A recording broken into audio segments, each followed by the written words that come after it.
go to a store or movie theater or even a gym, we used to just see people, and we were so used to getting in the line and things like that.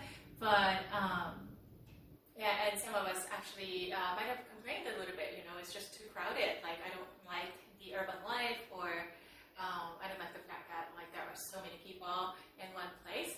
But now that we have COVID and we are kind of isolated because of the circumstances, and we may come to realize human touch is really important. Human interaction, human touch. Well, when I see a crowd, oh, that's refreshing, because one of my friends actually told me that when he went out to LA, he actually didn't see too many people walking around over the holidays. I think people were kind of afraid. They were kind of alerted by the fact that there will be two major spikes that were coming, and I think people were pretty much staying away. And so it just didn't feel like the same city as before. And I remember back in March, when the lockdown actually officially started, when I went to downtown Los Angeles, I was just driving, through downtown in order to get to my mom's place, which is much further away. And I saw how empty the downtown was. Downtown used to be always crowded, always store owners and just people who want to shop, just shoppers, cab drivers, buses. It was just always so crowded, but it was really interesting, and it felt really strange actually to see such an empty city. And so, not to say emptiness is all bad. I believe that during this period of time, I think we've learned a lot, that we are indeed a global community, and we are interconnected. What I do matters to you, and what you do matters to me, and what I see around us is not going to bypass me. It's affecting all of us. We're in this together, and so I think we learned something positive from those experiences too. And one thing that I really appreciated seeing last year was that certain people, instead of just panicking and retreating, they were actually going out to distribute food and to call to make sure that other people were okay, to bless other people in some way. People were out in the porch, recording themselves playing a violin, or just singing, or providing a comedy show, or some kind of competition that would just give people some energy and connectedness. And I also saw that recently because there was another surge of another surge of risk that was coming at our doors, and so people stayed home again, and the restaurants closed down again. And there was a Viennese choir or Viennese orchestra who actually played music, through a concert at no cost, so that people could watch online. And so all these efforts in order to bless other people when they were not getting anything back except joy, and that cannot be exchanged. And we talked about joy through our spiritual formation class as well, that why is it more joyful to give than to receive? And we're certainly learning something other than what the world has been bombarding us with, the messages that we're receiving from the world or through media. Rather, when we give, there's joy that can be traded with other things, and also the fact that your small deeds can actually impact a large community. And so what we do really matter. We're learning about God's principle. In the beginning, God created Adam and Eve. We talked about this for a few weeks, right? Adam and Eve, and because he loved them so much, he wanted them to actually represent God on on this earth. God wanted Adam and Eve to be the face and hand and feet and his heart to the earth community. And so they were faithfully carrying it out until the enemy came in and messed up the picture. And so as Adam and Eve's descendants, and regardless of our religious background, we are actually called to represent him. Still, that mission has not been relinquished. It has not been taken away. Although Adam and Eve fell significantly and brought in all kinds of disasters, including possibility for COVID and other sicknesses, but God's plan is not discontinued because of their fall. Although that looks like the end of the world. Pretty much they messed up the entire picture, and it looked impossible to fix it or do anything differently. But God actually had a brilliant plan to reverse the picture. When we actually have a piece of paper, say we're trying to paint a picture, painting a beautiful scenery like over the holidays. I wonder if you had a time to enjoy, to go out and enjoy the nature. And I had a brief chance to be able to do that, and it was just so beautiful to be in the woods and seeing this clear water. The snow melted, and the water actually sit down through the rocks and pores, and they were flowing as streams of water, and very clean and very cold.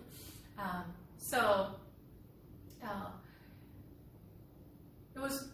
I had the urge, like, oh, you know what? Next time I should bring a canvas and an easel, with a brush and colors, watercolors or oil colors, just start drawing, just painting the scenery. That'd be really beautiful, right? Landscape painting, right? But let's say you are, so excited about painting a beautiful picture, and say you're not actually copying what you're seeing, but you're actually seeing, you're actually imagining, what it's going to look like, and you're so excited to paint that. And then somebody comes in, and then, throws like a bucket of black color over your canvas. It was like that when Adam and Eve actually decided to choose to listen. They chose to listen to the enemy of God, enemy of people, enemy of the whole world, called Satan. It was like that. Oh, now it's so messed up, I can't do anything about this. And practically, there seemed to be no solution. But God came up with a brilliant solution. He reversed the situation. He brought in a way, the way, the truth, and the life into this world, so that it's like rewind, the bucket of black ink or black color just splashed over the canvas. And can you imagine rewinding the picture? Someone could rewind, and then it's going to go away. Who was that way? That was the person of Jesus Christ. And so we are eternally thankful for that there is a great reversal that is made possible to us through our faith, only by grace though. And if we confess and believe in our hearts that Jesus is the Lord, that's what we can do, what we can see happen. And so in the midst of this dark picture that we're having right now, this year, there seems to be a little bit of hope of vaccination, but then we also are finding like there are 7 different strains of coronaviruses, and a vaccine cannot cover all of them, right? And we'll see. And who do we need to turn to in such a time as this? Like we what do we turn to? Do we turn to the vaccine? Do we turn to medical help? I mean, certainly, we could get sick, we have to seek medical help, but is that the solution? Is that the ultimate solution? Who is in charge of this? Of course, Satan is at great work. He's doing everything he can do in order to mess up the picture even further, because he's so infuriated that the Savior has come. That was celebrated on Christmas just a few days ago, right? And that he came to reverse the cycle of the vicious cycle of evil. And so who do we turn to? Where do we find our hope? Even behind the medical help, and the doctor's hands, the facility, the opportunity to be healed. Where does it come from? We do not know. Or do we know? So rather than the visible things, I appreciate all the doctors, and especially the ones who are serving in the front line. They are amazing. They're risking their lives, and they're the ones who passed away the first in order to rescue people, right? But then, who is behind everything? Who is in charge? Who do we need to really turn to? Is something that I really want to ask you. So let's start with a word of prayer, shall we? Heavenly Father, we thank you so much for your grace and mercy that are new every morning. That your grace never dries. It's not depleted. Your love is not insufficient. And your power is never too little. Your arm is not too short in order to come and rescue. And you're all-knowing, including our goodness, but also evil. In the midst of that, you still choose to love us. You still choose to be patient with us. But Lord, there is a timing. We are living in the dark times, and Father God, so we turn to you for your help, for your hope, your peace that cannot be given by anybody else, and this world certainly cannot offer that. And so, Lord, I bless each student in this class and who are attending Lordland University, that you're going to touch their hearts with wonderful messages of hope and peace and love, so that no one will be out there just feeling like they're all alone. No one will be feeling that there's no end to this, or no one will be feeling so deserted and abandoned, Lord, because you are with each one of them. You should cherish each one of them. Father God, I ask you that you will come and speak to each student, Lord God, today, and that you are going to actually do great things, Lord God, in this class. We hold our expectations high, and we thank you for the new time and new year that you're giving us. So we dedicate ourselves to you. Lord, we ask you for your blessings and your grace. We thank you. In Christ we pray. Amen. So we talked about Genesis 1 through 3, and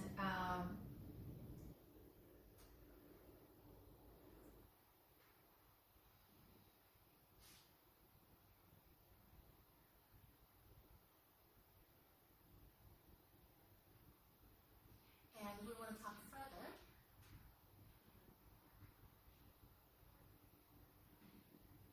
about what's important to us.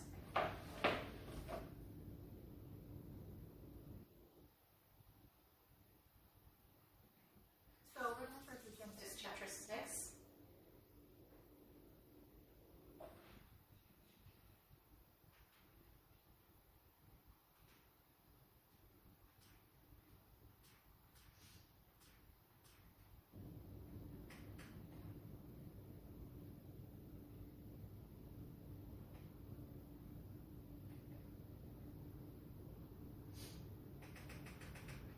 something very significant for both you and me. And actually, this was geographically and archaeologically proven by a worldwide event that actually did take place with evidences. But so we're going to talk about this. Okay, let me read it for you because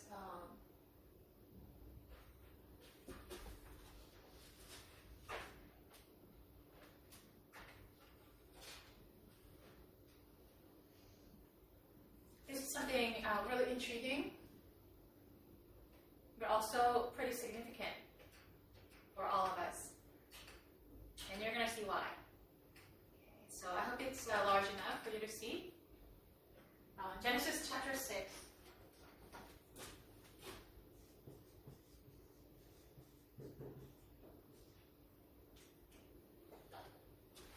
So do you remember Adam and Eve falling?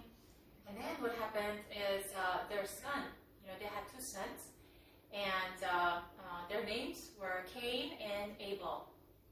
And Cain brought to God. So from the very beginning, because Adam and Eve were created to enjoy everything that they were given, but first and foremost, connect with God and be in that love relationship. But they went astray. And they were supposed to worship God because that would be the best thing that they could ever do.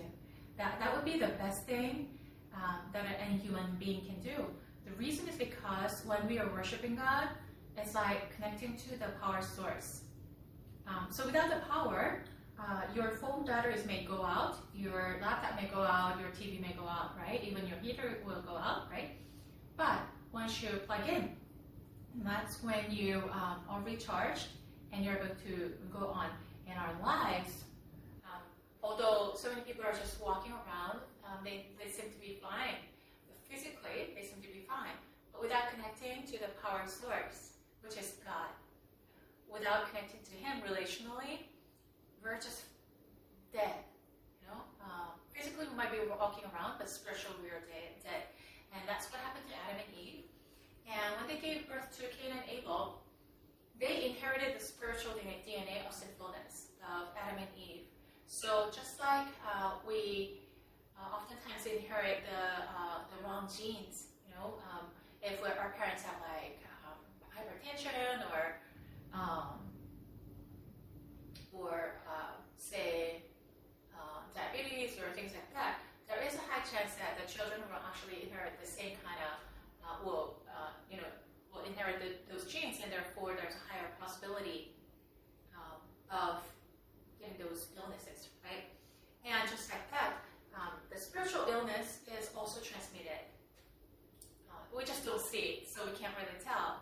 But what our ancestors have done as part of their sinfulness, it manifests. You see, if you study, I don't know if you've ever heard of something like a family tree or genogram, right? Family tree or genogram.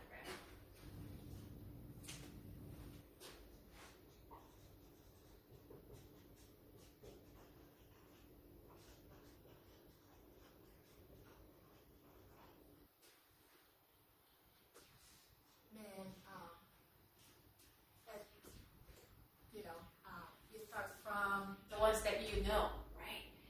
Oftentimes you go back to like 3 or 4 generations up, right?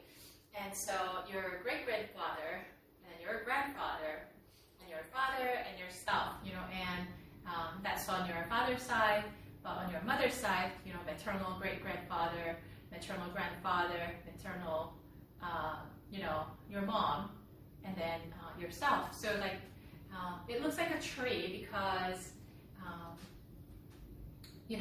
there were like 2 sets of parents, right? So, male and female, and then they had like 3 children,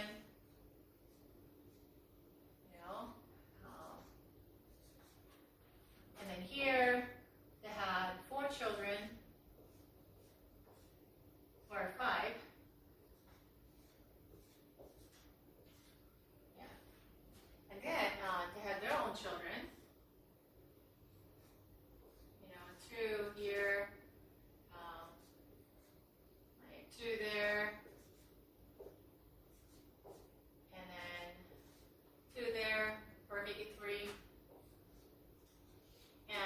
things like that. So like they spread over. It looks like a tree spreading out the branches, right? And so then what happens is you get to see like a pattern. If your great-grandparents had a certain personality, or let's talk about sins. I mean, it's really hard for us to talk about sins because it's not a pleasant topic, but because it's really critical for you and me to understand that we actually want to talk about it. And so then if they create a certain kind of sins, then it tends to be repeated by the next generation. And then as time passes, for some reason, it gets worse. And so this is what psychologists actually call it, dysfunctions. Family dysfunctions and the pattern of their behaviors tend to be repeated by the next generation, and without intervention, they seem to get worse. And they're right. Symptoms-wise, when there's a sin in the family, it tends to be repeated and it tends to be worse over generations. And so that's what we're seeing actually. And so Cain and Abel were brothers, and because from the very get-go, Adam and Eve were called to worship God, and they were so used to worshiping God, in communion with God, talking with them and offering them, offerings. It was very natural. It was a natural part of their lifestyle, and nobody really had to teach them separately.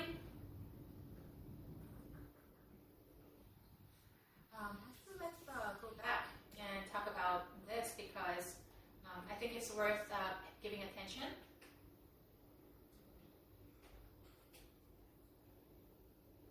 And then we're going to talk about Genesis 6.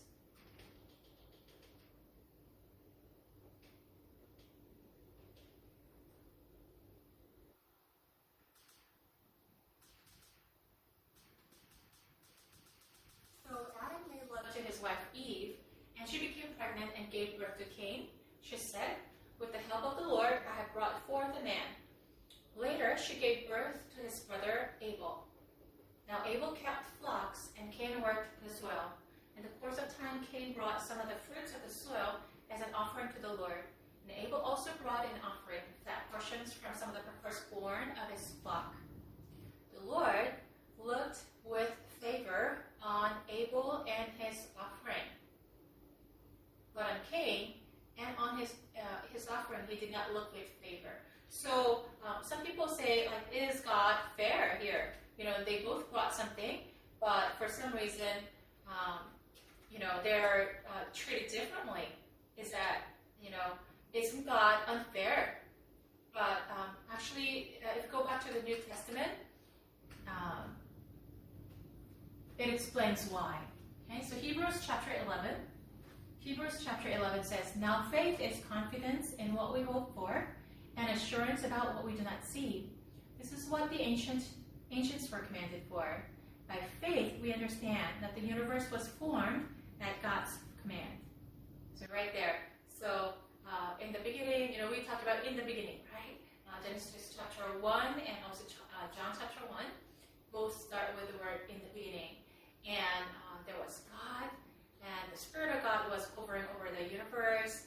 The universe was formless and it was dark, but like God said, "Let there be light," and He brought order to the chaotic situation. And John also starts with the word, "In the beginning was the Word. The Word was with God. The Word was God." Right?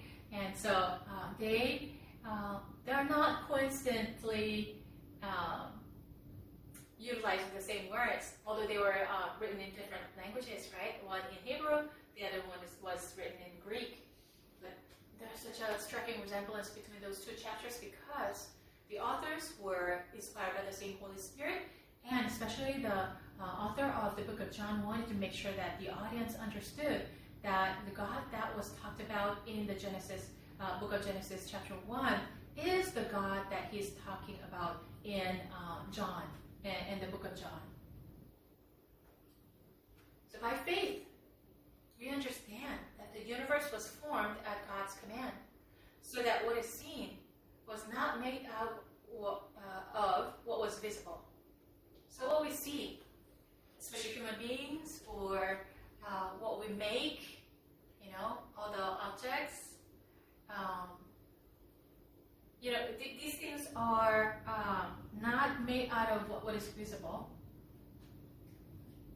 somebody conceived a plan for a wonderful creation, sophistication, and with great effort and love, it will turn out to be a masterpiece, right? A mastermind actually contemplates and conceives a plan. And when this mastermind sees a giant piece of rock, for example, he doesn't see a giant piece of rock, but he sees the potential. Like, if I chisel this part, and if I actually break off this part, then it's gonna, it's going to be a beautiful statue. And so that's what a mastermind does. And the mastermind, because he is a master, an excellent artist, he actually follows his plan in order to chisel away this giant piece of rock. And this rock actually is not a rock anymore, but a statue of David, for example, or a statue of Venus, right? And it becomes an artwork of infinite value, and many people benefit from that. And so God is a mastermind. He is a master artist. And so he put his brilliant mind to make this universe happen. So whatever we make, okay, for example, let's talk about oil. The gas that you put into your car. And where did it come from? Of course, it's called a fossil fuel, right? Because if you go to the Middle East, and there are other parts of the world that produce fossil fuel, but commonly the Middle East, right? So when you go to the Middle East, Arab countries have a lot of fossil fuels. Why? Because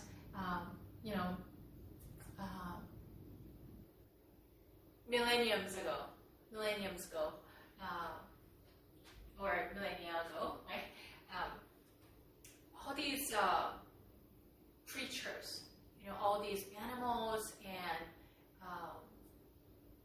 sea creatures, they existed, but then there were some great disasters, like a major earthquake or a tsunami or something dramatic worldwide happened, and they were buried underneath either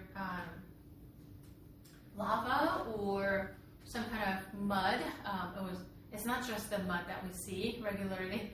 And it's a major disaster that this mudslide just covers the entire Earth. Kind of, it's a big scale. It's a large scale, worldwide scale disaster, and they instantly died, all of them. And then time passes, and there's a great heat or great pressure, and there was just a certain condition that was met.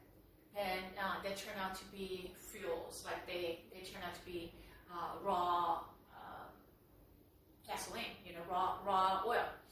And then people actually try to find the spots where there might be a concentration, right? And then they go really deep down into the earth to find the source, and then they actually draw them out. They draw it out, and then they process it, purify it, so that it'll be usable, for the car drivers or car owners to be able to use it as a fuel, right? And so people actually do excavation, and they actually, put it to work, with the special equipment in order to draw that out and process it.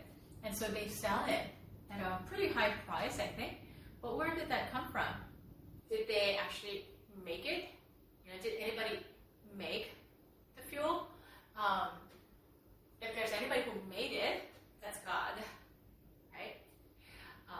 It was according to the scientific laws that God put into place in the universe.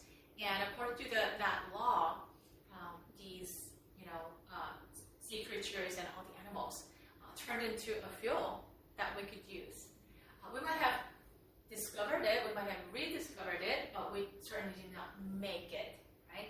And even the the natural disasters or any conditions that were met in order to come up with that fuel. We didn't do it. We couldn't make it happen. Like even today, nobody is able to make that happen, right?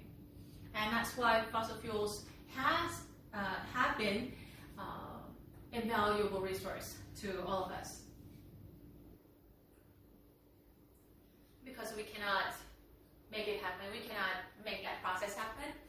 And therefore, the resource is limited and it was being depleted, simply.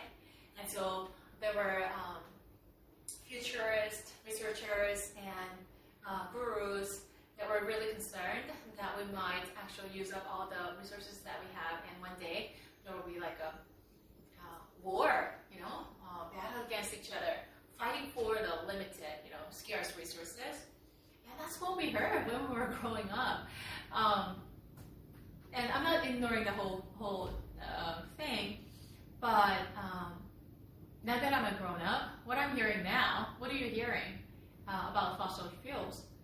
There's tons of it in the United States and in our countries and other parts of the world still, but it's actually becoming obsolete, right?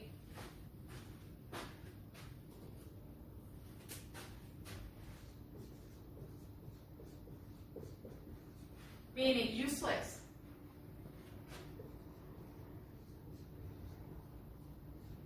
Why? Because there's a better invention. Someone came up with an idea, solar energy,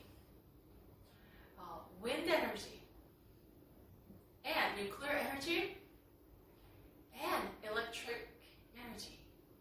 And so electric energy now is replacing the fossil fuels.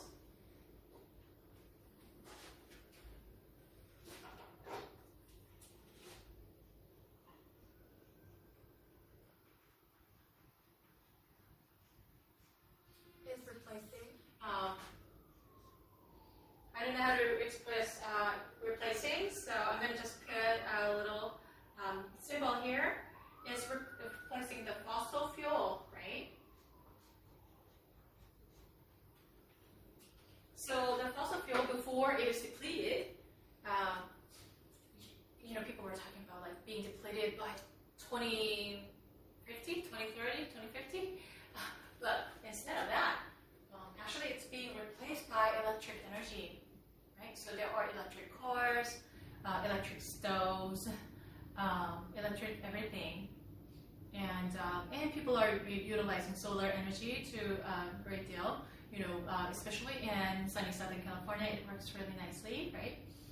And so then, actually, people dream of like a smart city where everything is like a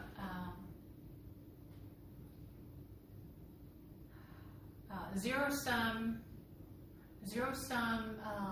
technology. I mean, I'm forgetting the exact name for it. But basically, you build a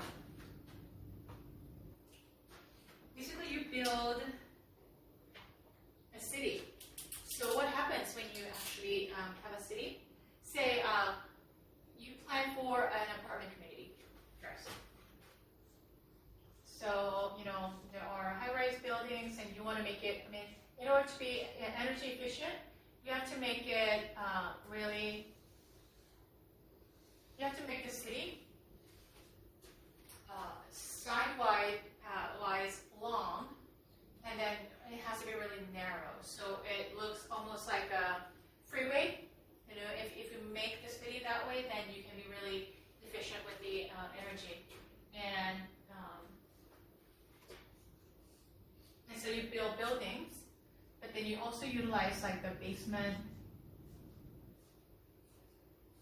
Now, people will be living in those apartments, right? And therefore, what happens when people start living?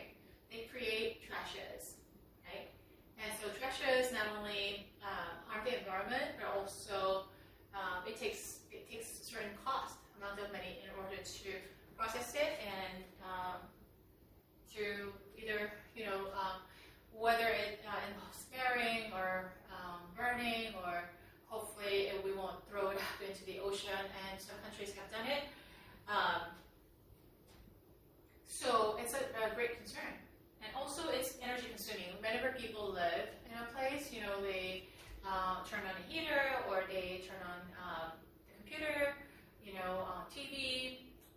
washer, dryer.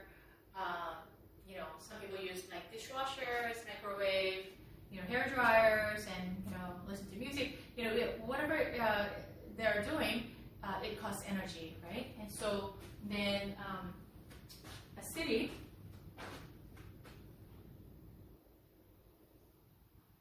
has to consume the energy. And where does the energy come from? Somebody has to produce it. But then this idea of zero-sum energy concept is you create your own, you generate your own energy so that you don't have to rely on outside sources and you're not spending energy. So where do you generate the energy? From the trashes, from your trash. So there's a sophisticated trash process down here. And so all the trash goes down here and then comes out really clean for the environment. So even if you, the things that are processed and dissolved, they can be thrown into the water and there's no problem because it's not harmful. All the harmful ingredients or elements have been taken out, and it generates energy. So it goes back into the buildings. Yeah, it goes back into the buildings, and they actually provide energy. And you can create it, you can design it in such a manner that the community will never need to turn to like external sources, external energy sources. So overall, what they're creating as trash will become their fuel, meaning as a zero sum, like after all, they're not in minus, and they're not adding trash either, so it's zero sum. Now,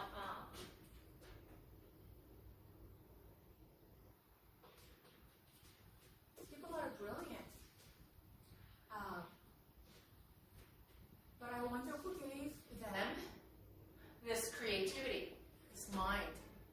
Who is creative? And creativity actually came from God, who is the creator. So that we could create, so we could create, right? And all the trash that we're generating, what do we have? We have food trash, right? Some disposable materials that we use. It could be dirt, that we get rid of from our rooms, or it could involve some kind of, things that you're working on. It could be paper, it could be like art project, materials. It could be anything, right? So then who gave us those materials? Where did we get them from? For example, paper. Paper comes from the trees, right? Who created the trees? I mean, we get the seeds, and many people actually plant them and sow the seeds, and then they spring up, and it takes many years, sometimes decades, for people to actually see a full-grown tree. But who gave us the seeds? Where did it get that? From the very beginning, right?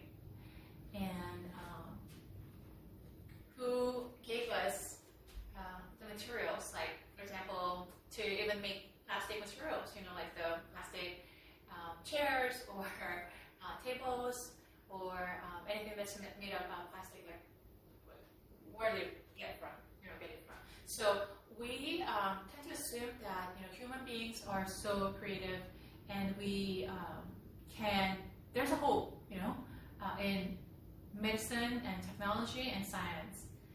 So I think these days, in today's world, the biggest God could be the God of science and technology. And people put so much hope in it, and people think that it's really brilliant. People's minds are so brilliant, and look at, all the laptop computers or iPhones that are being developed. Every year they come up with a real nice new product, that has been improved. But in the midst of that, we have to go back to the fact that somebody was there to provide all the raw materials. Somebody was there to give us that creativity and brilliant mind. And so when we don't acknowledge that, and then we can go for the wrong direction, as if like we are God, we're gods, and we our destiny is in our hands. And there are certain, like I don't want to negate our responsibilities yet. We have the responsibilities, and what we do certainly matter. The choices that we make, spiritual and physical, and visible and invisible consequences for there's every decision that we make that has impact. However, we certainly do not want to forget the fact that there was a mastermind who created this universe, who made this creativity possible, who made this science and technology possible. And when we only remember that, then we turn to the original source and treat each other with respect, because human beings are not human resources. Other human beings are not my competitions that take up all the space, take up all the jobs, take up all the, they deplete the resources. If we push the world from that perspective, because we're gods and we're in charge, then there will be battles and wars. I see in the young generation, like for example, college age or youth age, students that there's certain sense of uncertainty, but also a great amount of fear. Oh, you know what? We're all living in a dark era, and all the resources are being depleted, and there will be wars. I don't want to deny the fact that certain resources are being depleted, and the environment has been contaminated, and yes, that is true. But then this fear is not going to actually help us. Fear is going to drive us to actually become more less respectful for other people, and it's going to actually create more wars. It could be militaristic wars, but it could be economic wars, and we see our neighbors as unpleasant presences because they're there to take up the space, and they deplete our resources. So it's such an unfortunate mindset, and that mindset does not come from God. It comes from Satan. And part of what we're seeing was last year, whenever some kind of news was released, I could see that people were just crowding into stores, and people just lockdown, for example. That was the most dramatic. And I went to this store in order to buy some meats and vegetables for that evening and for the weekend. And so I had just a few things to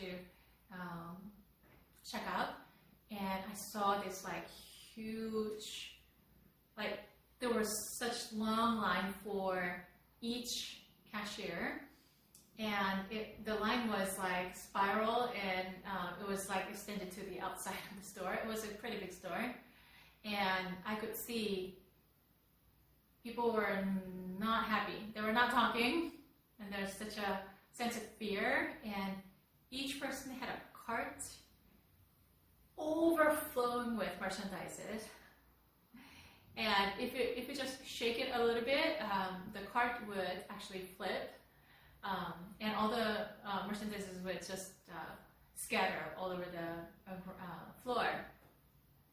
And I was like, okay, wow, what is going on? All the shelves are empty. And I don't know what these people did with all the extra groceries that they probably could not possibly finish on their own. Maybe they all went to the trash. I don't know. But I was just saying, wow, fear does a great job. I'm sure these stores make fortunes during this period of time, but I see like they're just grabbing stuff and they're looking at each other like, don't take my stuff, this is mine. Like there's limited resources and all these people, they're my competitors. And so that's part of human sinfulness, right? Operating out of fear, and that certainly did not come from God.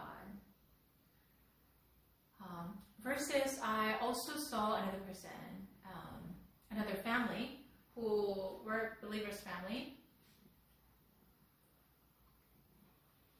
and they themselves were not very,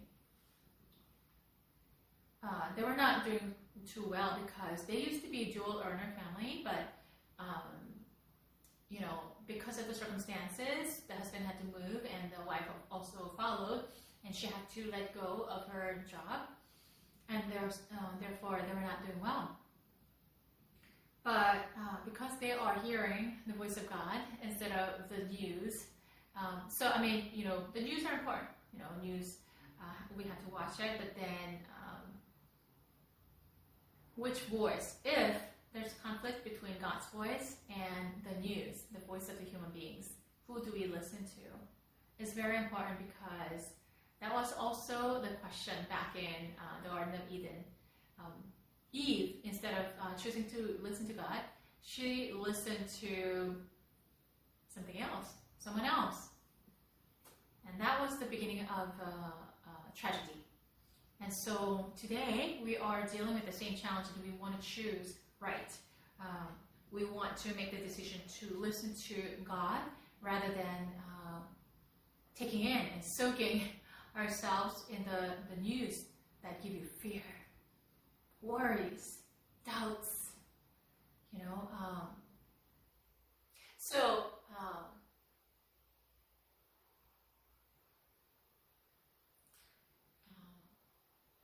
we see good and the bad. So this family, who were the believers' family, although they didn't have enough, they actually shared their food with their neighbors, and they actually checked in with people, like, how are you doing? What's going on in your life, and how can we help you?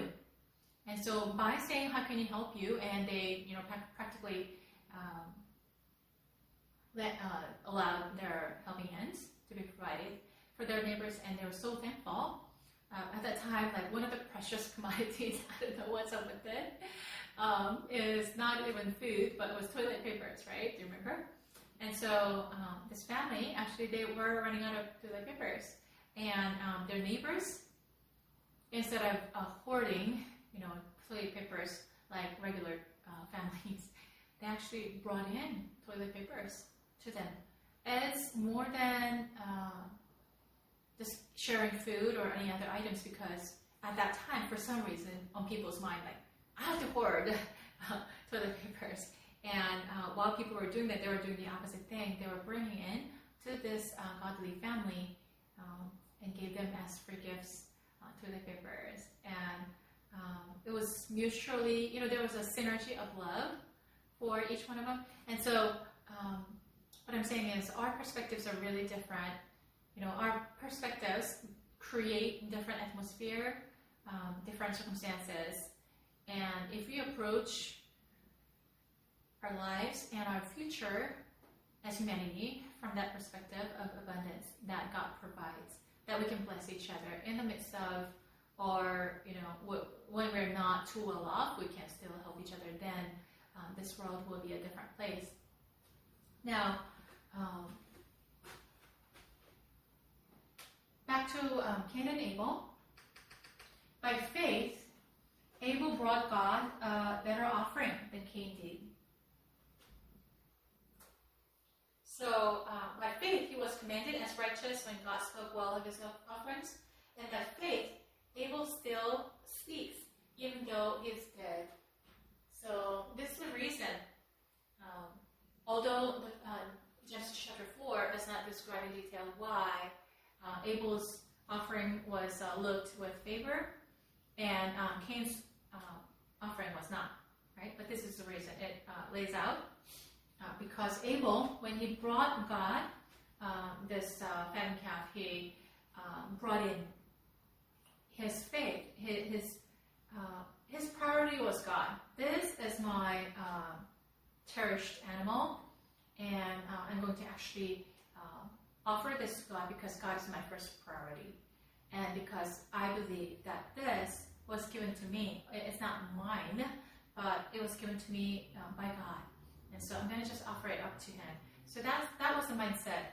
But Cain brought grain offerings. So it's not a matter of what kind of offerings you bring in, or whether you brought like rich offerings because you're rich, and you brought in like little offerings because you were poor. No, not that. Because Jesus' parents were poor, and they actually brought in doves, turtle doves. These doves were easily caught, and they were kind of cheap. So then, were their offerings not accepted by God, or not looked with favor? No, the opposite. God sees the hearts of people, and so when God saw the heart of Abel, He saw that Abel actually brought with faith, by faith, this precious offering, thinking that God is the first. Now, Cain brought in grain offerings, but he didn't actually bring in to honor God, but rather, probably out of obligation, and he was thinking that he would be acknowledged, but he was not acknowledged, and therefore he was really angry. And you can see that really easily from this chapter. Okay. Now Abel kept flocks, and Cain worked the soil. In the course of time, Cain brought some of the fruits of the soil as an offering to the Lord. And Abel also brought an offering, fat portions from some of the firstborn of his flock. Wow, firstborn. Offering the firstborn, because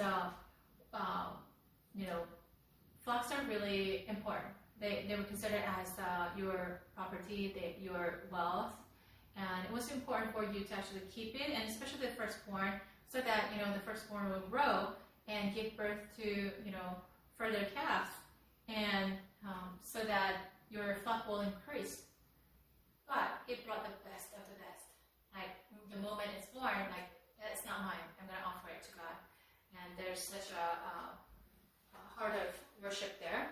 The Lord looked with favor on Abel and his offering, but on Cain and his offering he did not look with favor. So Cain was very angry, and his face was downcast. Then the Lord said to Cain, "Why are you angry? Why is your face downcast? If you do what is right, if you do not do what is right, sin is crouching at your door. It desires to have you, but you must rule over it." Sin is crouching at your door. It's such a metaphorical expression, right? Sin is crouching, like crouching. Who is crouching actually?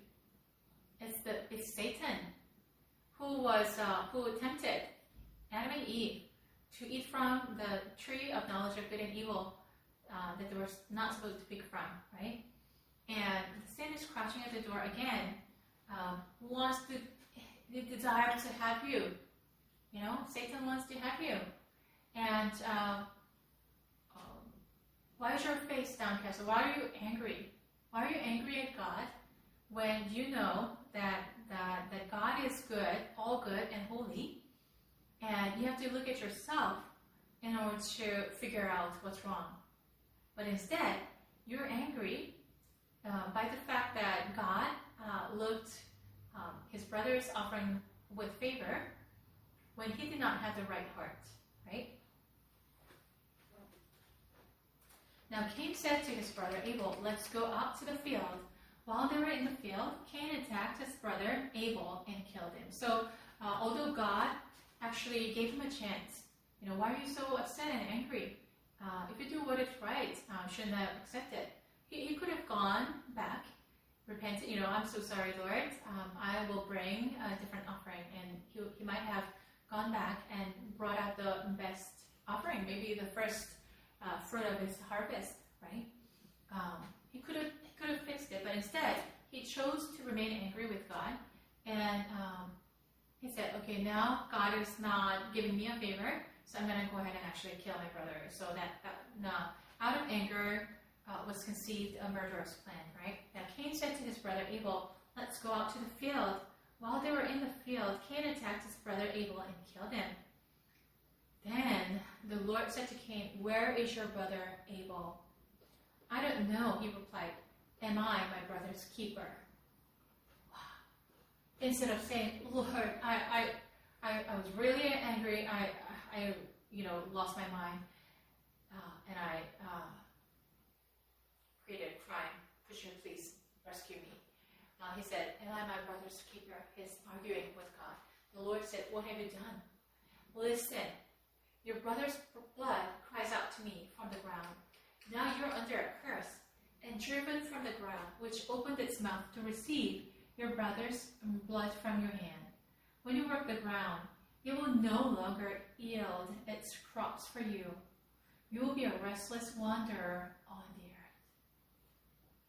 So greater curses are brought in to the earth because of what Cain has done. So what we do matter, right? We read from the scriptures, the principles. We can see the principles of the universe, the spiritual principles of us. What we choose to do actually impacts the entire universe. And if we approach the world from greed and fear and selfishness, versus if we approach the universe with a giving heart, with the awareness that God and recognition that God is the provider, that is very different. That God is holy, and that we need to kind of tune up. We need to change in order to be in line with God and His will.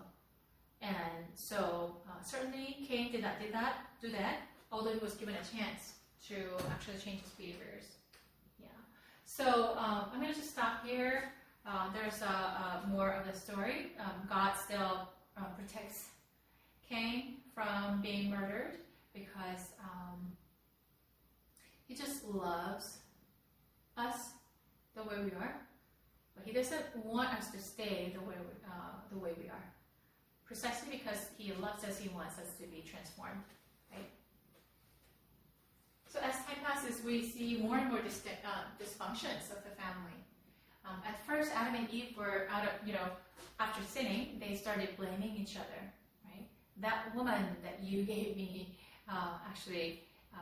told me to eat from the tree that you told me not to. And then the woman goes blaming on the serpent, he actually deceived me. And so there was blaming and shame. They covered themselves with the fig leaves. Now, after that generation, there's anger and murder and the dysfunction. Now to the point, it's not just blaming, but he killed someone. And so this dysfunction gets worse. Now, so then let's go back to Genesis chapter 6.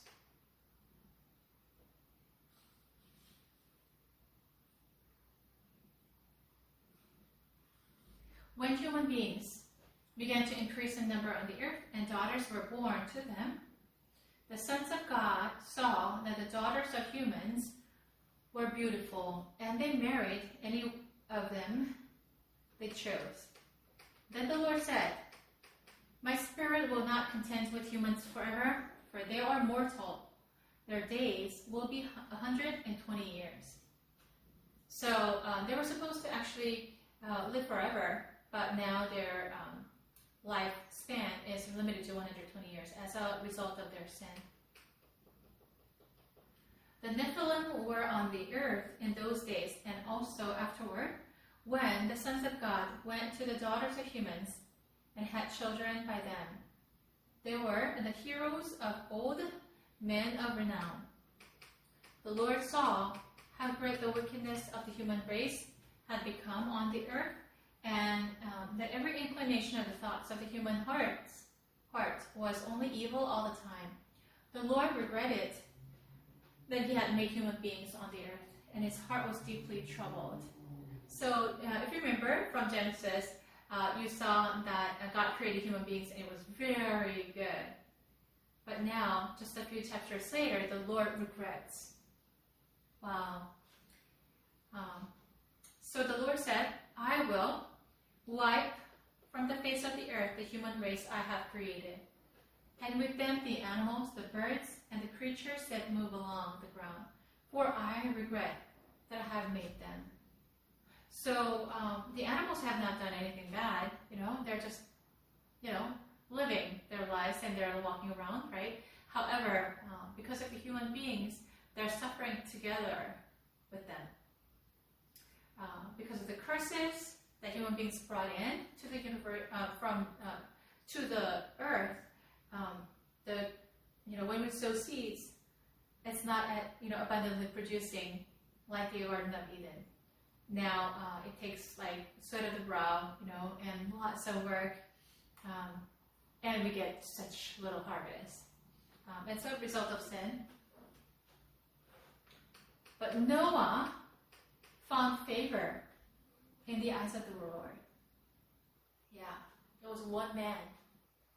While God is regretting, like I can't believe what kinds of monsters that they turned out to be. I regret. I can't do this anymore. I will have to cleanse it. Okay, but there was one man who found favor with God. This is the account of Noah and his family. Noah was a righteous man, blameless among the people of his time. So this is why God wanted to save Noah. He was a righteous man. He walked faithfully with God. Noah had 3 sons, Shem, Ham, and Japheth. Now the earth was so corrupt. Okay? It was so corrupt in God's sight and was full of violence. God saw how corrupt the earth had become, for all the people on earth had corrupted their ways. So God said to Noah, I'm going to put an end to all people, for the earth is filled with violence because of them. I'm surely going to destroy both them and the earth. So make yourself an ark of cypress wood, make rooms in it, and coat it with pitch inside and out. This is how you're to build it. So God calls Noah, and he's very specific about how to build a boat, a huge ship that will contain all kinds of animals, all Noah's extended families, and the animals feed, water, whatever the materials that they need. It's going to be a huge ark, and God has this scientific mind. If we invent anything, any equipment or machines or tools, God is the one who has given that creativity. So make yourself an ark of cypress wood, make rooms in it, and coat it with pitch inside and out so that it will be waterproof. This is how you are to build it. The ark is to be 300 cubits long, 50 cubits wide, and 30 cubits high. Make a roof for it. Usually, boat does not have a roof, but he says make a roof. Leaving below the roof and opening 1 cubit high all around. Put a door in the side of the ark and make lower, middle, and upper decks. So it was basically 3-deck ship. Okay? I'm going to bring flood waters on the earth to destroy all life under the heavens. Every creature that was the breath of life in it, everything on earth will perish. But I will establish my covenant with you. Wow, a covenant. I will establish a covenant with you.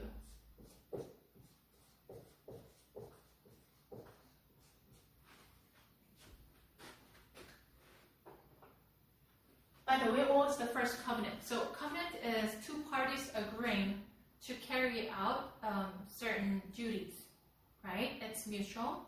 And a covenant is a serious business. A covenant is much more serious than contract. These days we see contracts everywhere. It could be a rental agreement. It could be, your copier. You can sign a contract to do business together, or to carry out, to provide certain services for a certain amount of income, right? So there could be contracts for everything. Now, contracts are relatively easily broken, although there are consequences, but then the consequences are not life-threatening. But when it comes to a covenant is like a vow, taking a vow.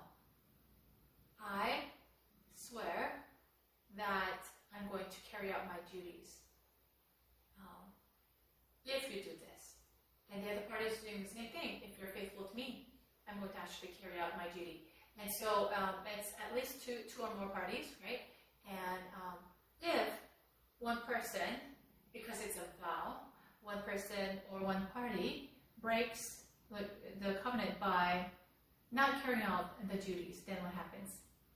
Then it was very appropriate for that person to be killed. So it was very, very serious business. Now, God says, why in the world?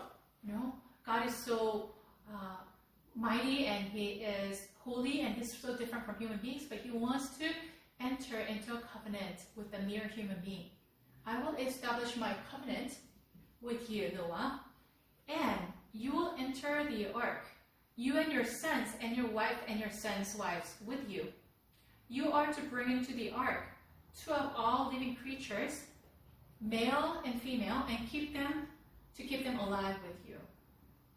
2 of every kind of bird, of every kind of animal, and of every kind of creature that moves along the ground will come to you to be kept alive.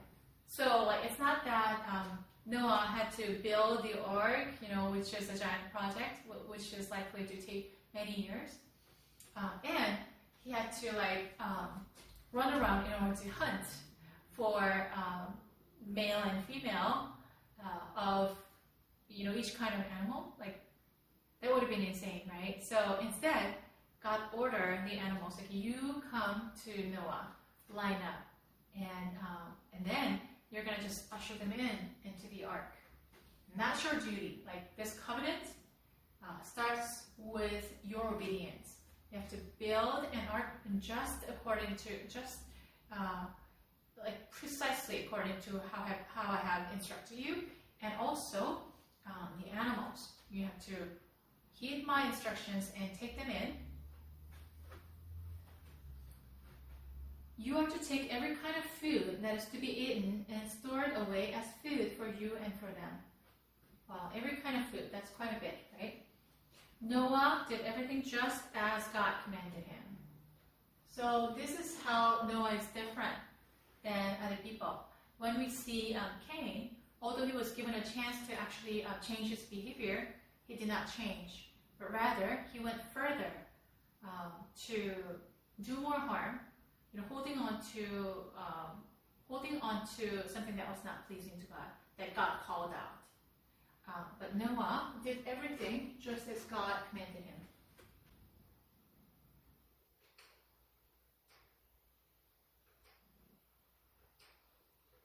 So what God looks for is obedience. It's not something really He's not looking for a brilliant mind. He's not looking for someone who is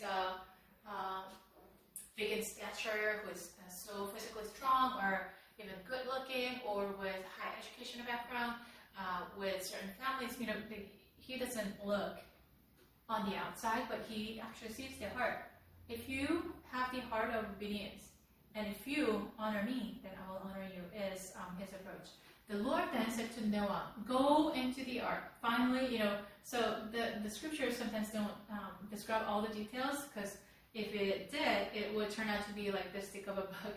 Nobody would be able to read. So it does not say, but many years have passed, because if you see the replica of the original ark, it's huge. It's huge, and so it probably took too many years for him. The Lord then said to Noah, go into the ark, you and your whole family, because I have found you righteous in this generation. Take with you 7 pairs of every kind of clean animal. 7 pairs, it's not just 1 pair, right? A male and its mate, and 1 pair of every kind of unclean animal.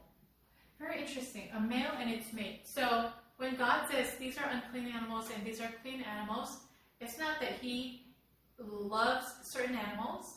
and he hates certain animals. No, he just distinguished them for his purpose. These I call clean. These I call unclean, so that you will understand what the spiritual meaning of being clean and being unclean.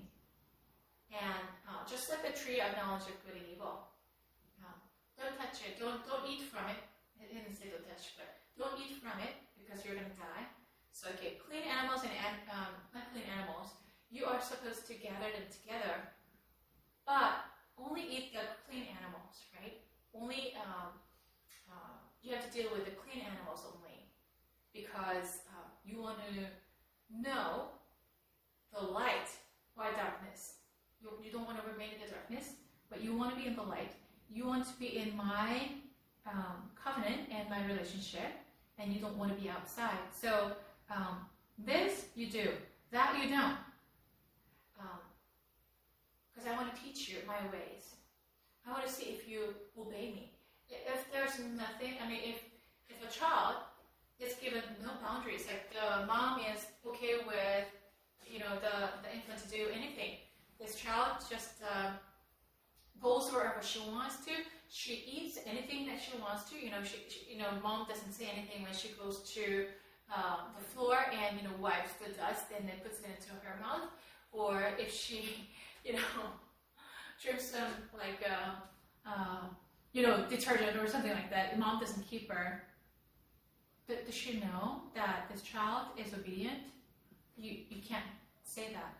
If mom has no boundaries, has set no boundaries for the child, you can certainly come to me and eat with me, but you can't take the food and go into the bed and spread your crumbs over there and eat. That's something, you cannot do. If mom does not set any boundaries, then how are you going to check if the child obeys you, listens to you, and does what's good for her? Because mom knows what's good for her or him, right? And so God is doing the same thing. Now, bring in every kind of unclean and clean animals for your purpose, and also 7 pairs of every kind of bird, male and female, to keep their various kinds alive throughout the earth.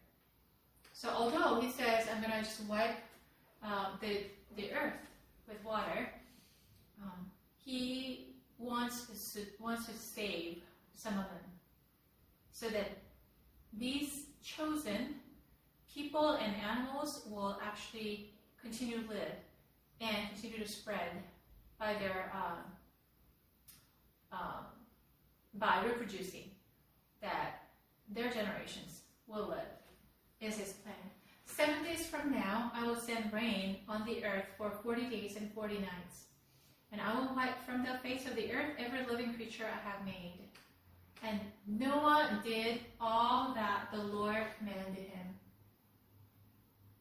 So this is the difference between Noah and other people who are not chosen. Noah was 600 years old when the flood waters came on the earth. And Noah and his sons and his wife and his sons' wives entered the ark to escape the waters of the flood. Pairs of clean and unclean animals, of birds and of all creatures that move along the ground, male and female, came to Noah and entered the ark as God had commanded Noah. And after the 7 days, the flood waters came on the earth. In the 600th year of Noah's life, on the 17th day of the 2nd month, on that day, all the springs of the great deep burst forth. So of the deep.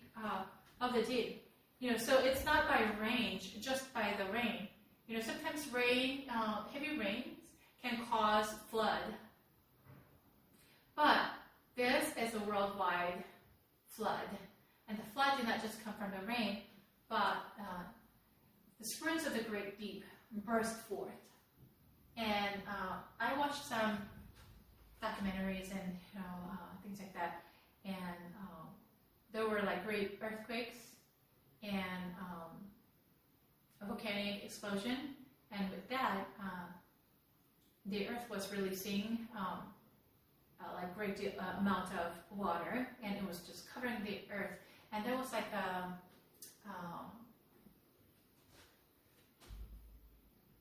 like a simulation of what might have happened a long time ago, regarding the great flood of the earth.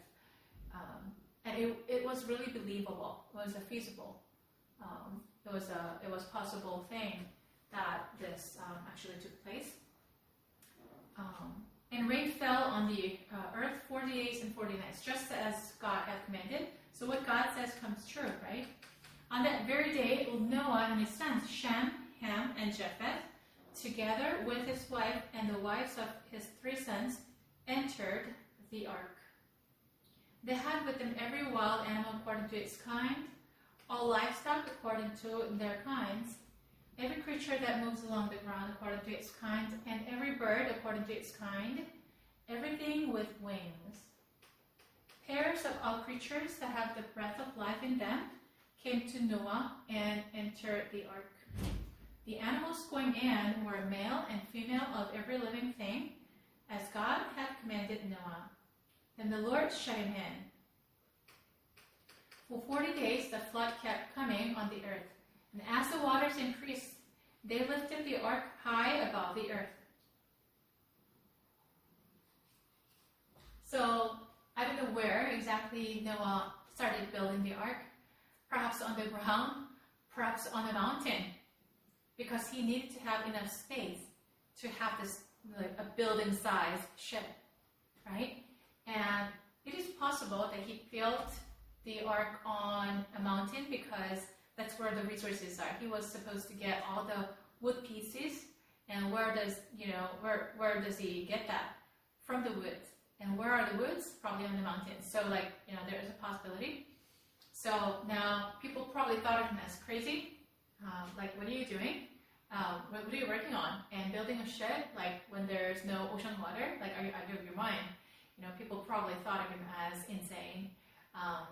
He had to withstand that for a long, long time until it was completed. Sometimes when God gives us certain projects or certain visions, it sounds so crazy that people will come to you and actually say, if you faithfully follow, then they'll actually come to you and say, you are out of your mind. You are a lunatic. And basically, if you drop those crazy ideas, I think you will have a better life. I think you will have a normal life. The reason you're facing so many difficulties right now is because you're so crazy.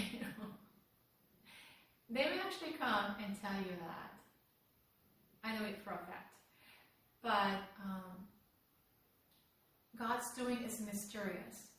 And it's beyond our capacity of understanding. And sometimes what He says doesn't make sense. And it doesn't seem to be possible. What's possible by human might and their capacity, God does not give them as a command for some reason. Yeah. The reason is because He wants us to rely on Him. He wants us to experience His miracles. And so the situation seems to be going a different way. My dream and vision are going further and further away. Look at my situation. The dreams are too big. And not only that, I'm not able to even manage my own life. I can't even take care of other people. I'm such living a messed up life. Why do you keep reminding of those dreams that other people criticize? They think I'm crazy. If any one of you are in that situation, I want to remind you, don't give up those dreams. If you give up those dreams, you will never be satisfied. And you look back and always regret. But hold on to those dreams, because it's not by your might and your power, with your wisdom and resources, that make it happen. God gives us impossible dreams, humanly impossible dreams, so that it'll be possible only by God. That the glory will be to His name. That people will know. All these people who used to say to me, you're so insane, and if you just lay down all your crazy ideas, then I think you're going to get married and have a normal, happy life as a woman. Like I've heard that.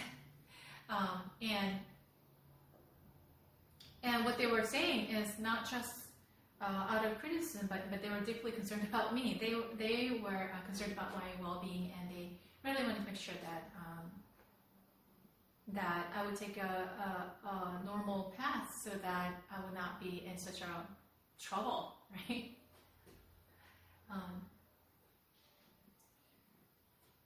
But who do you listen to? Once again, who do you listen to? Do you listen to God?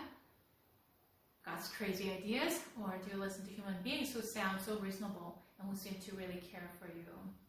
And so we are always making decisions. And if we're not paying attention to God's voice, if we're not in tune with God's voice, we can't even hear Him. And our dreams that we thought we had drifts away further and further. And that we're responsible for it. So now, God gave Noah such a crazy idea to build an ark, either on the ground or in the mountain, likely in the mountains. And He carries out this vision. People probably pointed fingers at him, like, "Are you drunk?" Like, probably talked to his wife, like, "Is your husband right? Like, what is he doing? Wasting his time. Like, what is it building? It's not even a house." But he did not waver, but he was steadfast throughout this whole time. And that's called faith. And that's what God is looking for. So, the ark floated on the surface of the water, verse 18. Finally starts to be lifted up. With, remember, it's 3 decks. And animals, all kinds of foods, Noah's whole family, their clothes or whatever they need, right, for survival. And it starts to float. They rose greatly on the earth, and all the high mountains under the entire heavens were covered. The waters rose and covered the mountains to a depth of more than 15 cubits. Every living thing that moved on land perished, as God said would happen. Even the birds, they're flying, and they were dead. Livestock, wild animals, all the creatures that swarm over the earth, and all mankind. Everything on dry land that had the breath of life in its nostrils died. Every living thing on the face of the earth was wiped out. People and animals and creatures that move along the ground. And the birds were wiped from the earth. Only Noah was left, and those with him in the ark.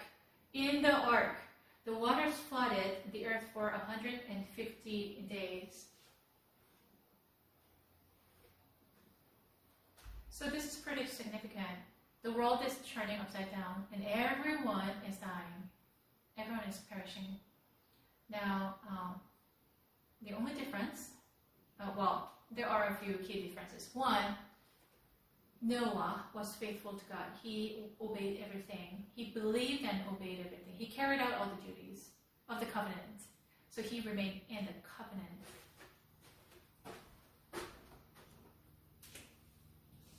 And by faith, he and his extended family members came into the ark and remained in the ark.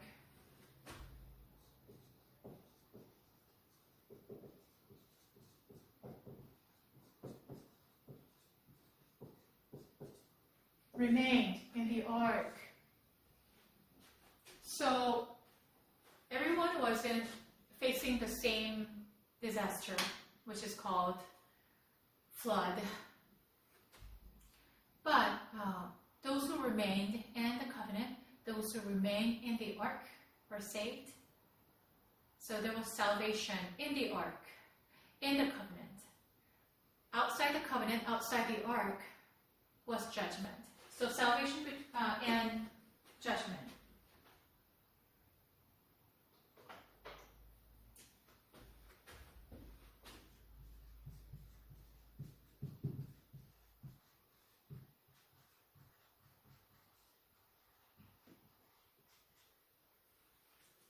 It's whether you're in the covenant you're in the ark or you're outside the ark, outside the covenant.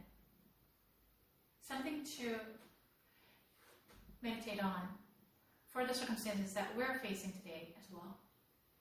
Yeah, just want to leave it at that. So, I wanted to talk about this because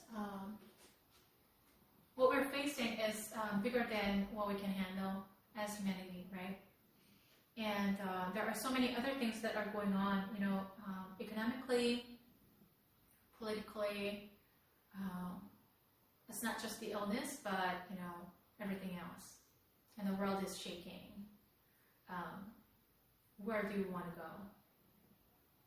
How do you remain? How do you enter into the covenant? And remain in the covenant is a question. So we're going to continue this talk from this point on as well. But we're going to talk about chapter 4, School of Spiritual Formation 3. So we've been talking about different schools.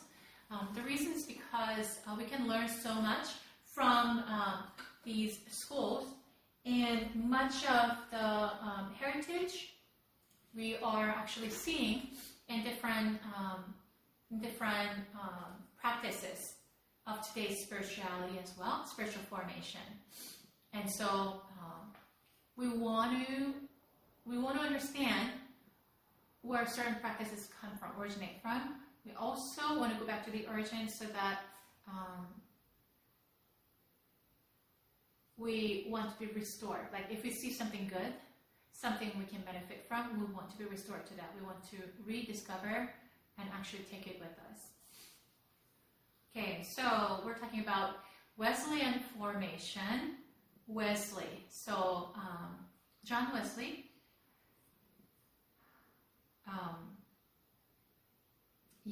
John Wesley was a young man, and he, although he had gone to church and believed in God and all that, he thought he believed in God, but there was a certain important moment when he actually started to seek God with desperation, and he actually had this experience of conversion, where his heart was burning, and he felt so connected with God, and his life changed forever from that moment on. And so then his experience became a good role model, but also he started to really believe, because of his personal experience, that any believer who comes to the Lord has to have this burning of heart at some point. Burning of heart that would change them forever and maintain, intimate relationship with God through certain spiritual practices. And he was very systematic in his approaches, and so we're going to see that in a minute. Wesley's classes were small accountability groups that met to help encourage each other to do right and resist temptation. So it's always beneficial. It's very difficult. It's really challenging for us to find a group and stay connected, even through Zoom these days, right? So that's something that we're really struggling with, and we want to make extra effort in order to make that happen. But it's always really, really helpful to journey with someone else, because just like if you go for hiking or if you go for traveling, you can enjoy the nature by yourself, and sometimes people just want to be alone too. But then if your entire trip is just being alone, that would be so not fun, and you'll be missing out a lot. Missing out a lot of just being in company with someone else, exchanging ideas, and you will be missing out the important interactions that will give you insights, and just the human connection, right? So the same thing with spiritual journeys. And the class later contacts the members of the small group one-to-one. So it was a small group setting that he utilized. Spiritual development, spiritual formation took place in small groups mainly. The classes started when Wesley would send leaders to individuals to collect a penny for the New Room Chapel in Bristol. So he was an Englishman. The leader began to inquire of their spiritual state as well as to collect an offering. And eventually they began to meet in accountability groups. So it was for a practical purpose, to collect the offerings, but then they also inquired about their state, probably overall. How are you doing? How are you doing spiritually? How are you doing in your relationship with God? And then because there was a degree of accountability already, they just thought, oh, this is a great idea. We should actually continue and actually expand on the idea. So they became an accountability group. So at the beginning of this course, I defined what spiritual formation is, do you remember? And also, regarding spiritual formation, I told you that it's a journey, and oftentimes there are people that God put in your life. It could be your mentors, your peers, it could be even your disciples. And they all come around and actually provide a certain degree of accountability, right? The Wesley Life Map. The Life Map focuses on the intellectual, emotional, relational, and spiritual needs of a person and spans from infancy to older adults. The work relies heavily on the work of discipleship ministries, theologian James Fowler, and the works of John Wesley. So let's take a look at it. Development through the lifespan. There are multiple steps, and there are corresponding age categories that he came up with. So 0 to 3 years of age, 4 to 7, 8 to 12, and then it goes 65 and up. And it's a comprehensive plan that involves faith development, physical development, brain development, mental and intellectual development, interpersonal relationships, values and ethics, sexuality, family, needs of age, gifts to share, vocation, and expectations of the church. This is really comprehensive, and Wesley was highly structural and he was highly systematic, and so there were some downsides and backfire of such systematization as well, but we can certainly benefit from that aspect as well. So let's take a look at the infanthood. Infants/toddlers, 0 to 3 years of age. What do you have to do with their faith? Okay, beginning to trust, mainly with the caregivers, hopefully parents, right? Comes to know selves separate from parents. Yeah, so when they're really newborns, they don't know, like, who am I? Like, am I different from the rest of the world? Like, they don't know how to distinguish between the environment and themselves, or caregiver and themselves. But as time passes, they develop a sense of self, right? And because they have a sense of self and others, they are now developing a sense of trust for others, right? Can say no. That's a favorite word for 2-year-olds, right? Senses love of parents and of those in Christian community. So we're talking about a believers community, right? John Wesley developed this plan, or schemes, right? Schemas for the purpose of the believers community, where these individuals are being formed spiritually. This is a process of spiritual formation, right? So, and physical development of infants and toddlers, 0 to 3, fast physical growth and changes, grasps, sits, crawls, stands, walks, hand-eye coordination improves. Wow, this is pretty thorough. How about brain? Rapid acquisition of brain connection stimulated through experience. So mainly through experience, right? 5 senses. Mental and intellectual development. Actions first based on reflexes, because it just comes out naturally. Like when they're surprised, they would like go like this, right? Or if you lure the baby, then they might go like throw their hands up. It starts with reflexes, but then they develop further. So do something other than reflexes. Begins to separate self from others. Searches, imitates.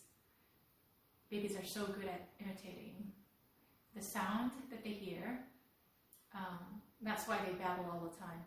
And the little babies, they just follow, like, even the way their parents walk, the way they carry themselves around. And they learn very quickly. They learn bad habits too. So like that's when parents get surprised. Like, whoa, like I never taught him that. Like, where did he learn that from? It's by observation, right? Interpersonal relationships. Okay, so separate from others, searches, imitates, learns from concrete activities and objects. Yeah. Okay. Interpersonal relationships. Relationships with adults are primary, mainly parents, and perhaps older siblings if they're younger ones. Dependent on parenting persons. Self-centered, often shy with strangers.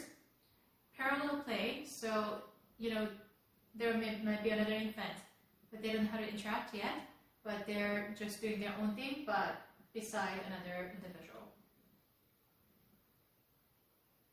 Develops relational skills through road experience. So it's the best if they're exposed to any kind of group. And so sometimes, younger kids may not have peer groups regularly, but they may have extended family members, but it's still a group. And they learn so well how to interact with another human being that way. Values and ethics. Does what adults say is right and wrong? Size determines important. Yeah. So values and ethics. So they look at a big person. They're like, oh yeah, I better listen to this person. That might be a reaction. But they understand that there are grown-ups who seem to carry the power and authority, and they provide for their needs, and they come around to help you. So I've seen this 3-year-old. This is an interesting episode that I'm going to just briefly share. Is that there was a family in my neighborhood years back, and very godly family. They had 2 daughters, and so the first one was like 5 or 6 years old, and the second one was like 2.5, 3-ish. And so I visited their mom. Mom invited me, so I went there for lunch and talks. And as I, knocked on the door, this 3-year-old came out to open the door, and she sees me. She probably recognizes my face because I was walking around. We were neighbors. She ran back to her mom and said, "Mommy, this one came. This one came." And mom actually came out, and she was embarrassed because I'm an adult, and she referred to me like her own peer in a Korean language. And so I thought it was hilarious. We just had lunch together, and then we partied. Now, a couple of weeks later, I was invited to that family's youth group as a guest speaker. And so we had a 3-day retreat, and these 2 kids actually saw me preaching and leading games and leading like morning devotion and things like that. So after 3 days, we came back, and the family invited me again, so I went again. This time the 3-year-old actually came out, and she opened the door, and she actually went back to tell her mom, "Mommy, the Reverend came." I was not a reverend, but back then. But the pastor, the ordained pastor came in Korean, and I thought it was just hilarious because just a few weeks ago she thought I was a kid because obviously she saw me not having a husband, not having a kid, and I was inviting people to my my place and fed them, but I guess she didn't get to see, and she just thought that I was somebody that her mom was taking care of, and she's got to be a kid, right?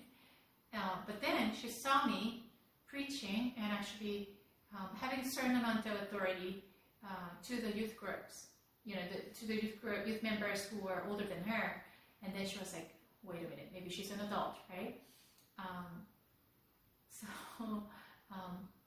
The children actually know how to distinguish between people by their statuses. Not necessarily by the look, because I don't think I changed my look in 3 days, or 3 weeks, but rather just by circumstances. Like this one has children, and she's like feeding this child all the time. This child clings to her, so she's probably an adult, right? Versus this person, is always not accompanied by children, and she comes to my house to be fed by my mom, and she's got to be a kid. So they have a system of discerning, and so they recognize adults, and then they listen to the adults because they oftentimes have authority over them. Sexuality, so they become aware of their body parts by looking and by touching. Family, infants do not see parents as separate from themselves yet.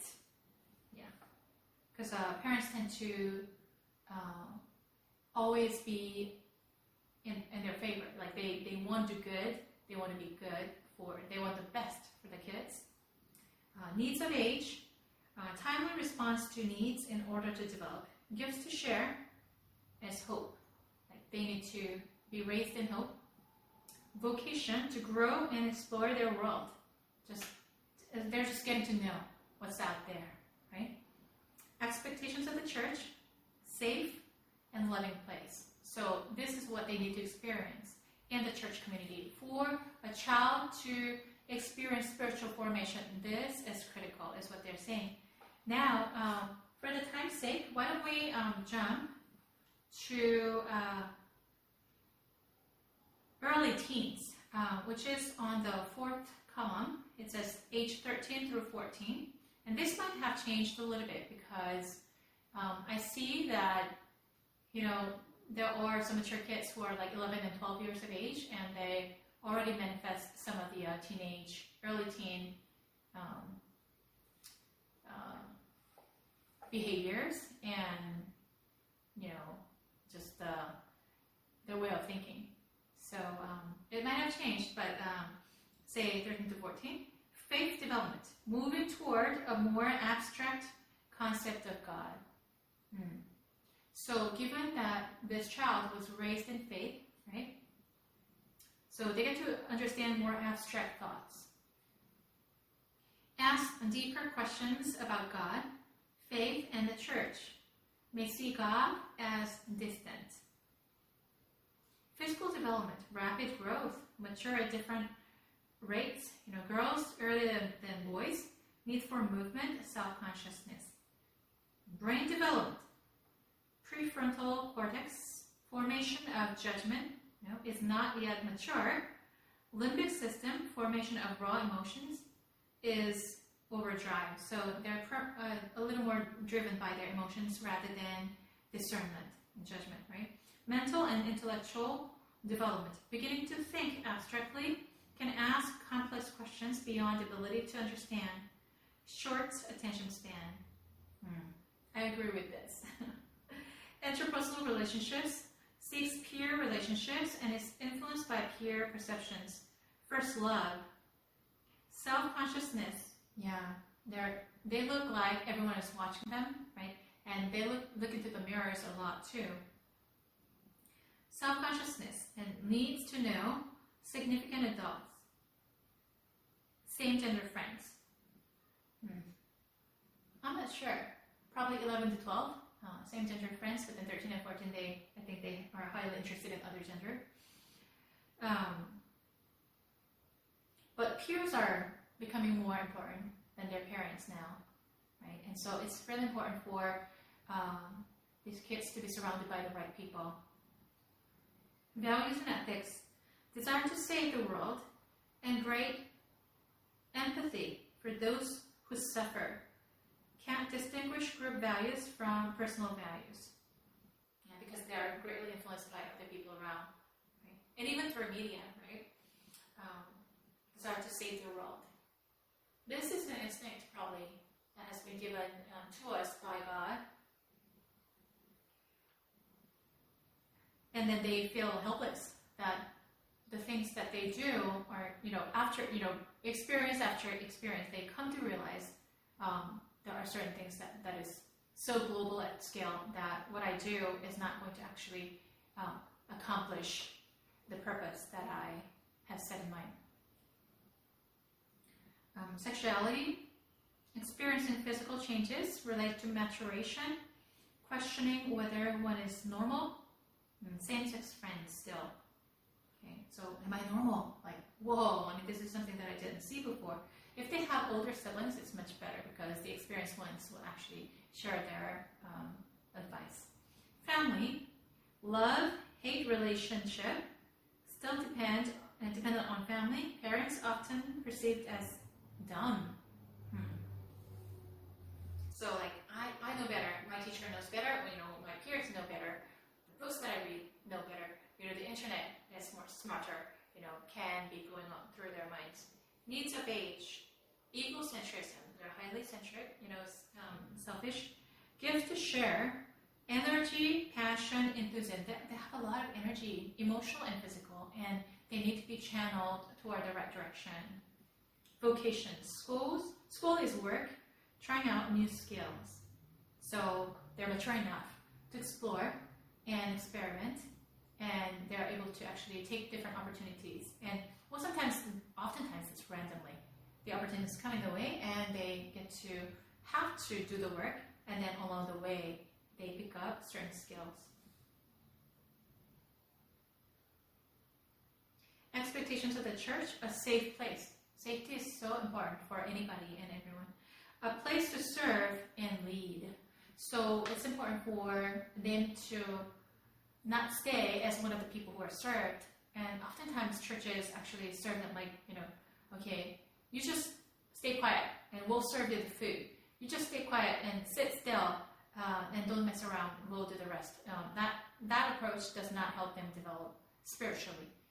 But rather, even if they make mistakes, and it's easier for the adults actually to accomplish the goals and get the test done more quickly and more efficiently, but still give them chances because that's how they learn and grow to become a great leader for the future. They have a great potential. They're so moldable, they're so impressionable, and they're so changeable, transformable. This is a critical age. And so we didn't get to see all the life stages, but you can read it for yourself and think about what kind of environment that you want to be in spiritually. And if you have any kid, then you can actually think about how to provide the best environment for them. So having said that, let's close in prayer. We talked briefly about Wesleyan formation. It's more holistic and more systematic. And there are certainly impacts of this school of thought even today. Yeah, let's close. Heavenly Father, we thank you so much for your grace and mercy and all the things that we're learning.